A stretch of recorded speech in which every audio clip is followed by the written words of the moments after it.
High, আমি সায়ন্তন। আর আমি অনিন্দিতা। আপনাদের সবাইকে ওয়েলকাম আমাদের ছোট্ট ইউটিউব চ্যানেলে মিস্টার অ্যান্ড মিসেস আননোনে। আজ ওয়েদারটা এতই ভালো ছিল যে বাড়িতে মনটা টিকিয়েই রাখতে পারলাম না। তাই আমি এনাকে নিয়ে যাচ্ছি আমাদের বাড়ির সামনে দামোদর নদীর কাছে অবস্থিত মা কালীর মন্দিরে।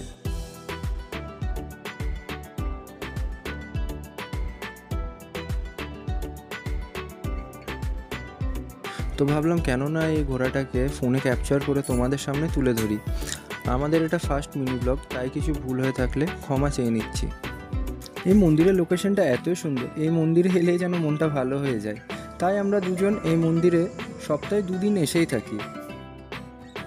এবং এই মন্দিরে একটি খুবই সুন্দর নিয়ম আছে, প্রত্যেক অমাবস্যা পূর্ণিমায় এই গ্রামের লোকেরা সবাই মিলে এই মন্দিরে ভোগের আয়োজন করে, যেখানে আপনারা সবাই এসে ভোগ গ্রহণ করতে পারেন। আপনারা যদি এই মন্দিরে আসতে চান তাহলে আমি এই ডিসক্রিপশন বক্সের নিচে এই মন্দিরে আসার ম্যাপের লিঙ্কটা দিয়ে দিচ্ছি।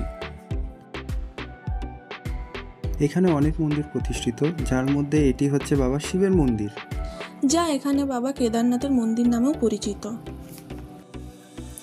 এবং এখানে প্রতিষ্ঠিত রয়েছে মা দুর্গার মন্দির।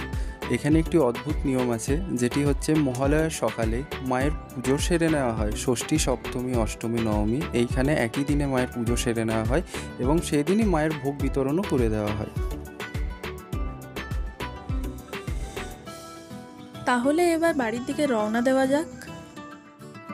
আশা করছি আপনাদের এই ব্লগটা ভালো লেগেছে। ভালো লাগলে সাথে থাকবেন। আবার দেখা হবে আমাদের নেক্সট মিনি ব্লগে। Thanks for watching. যদি আপনাদের ভালো লেগে থাকে তাহলে আমাদের channel Mr and Mrs Unknown subscribe করে রাখবেন। Thank you.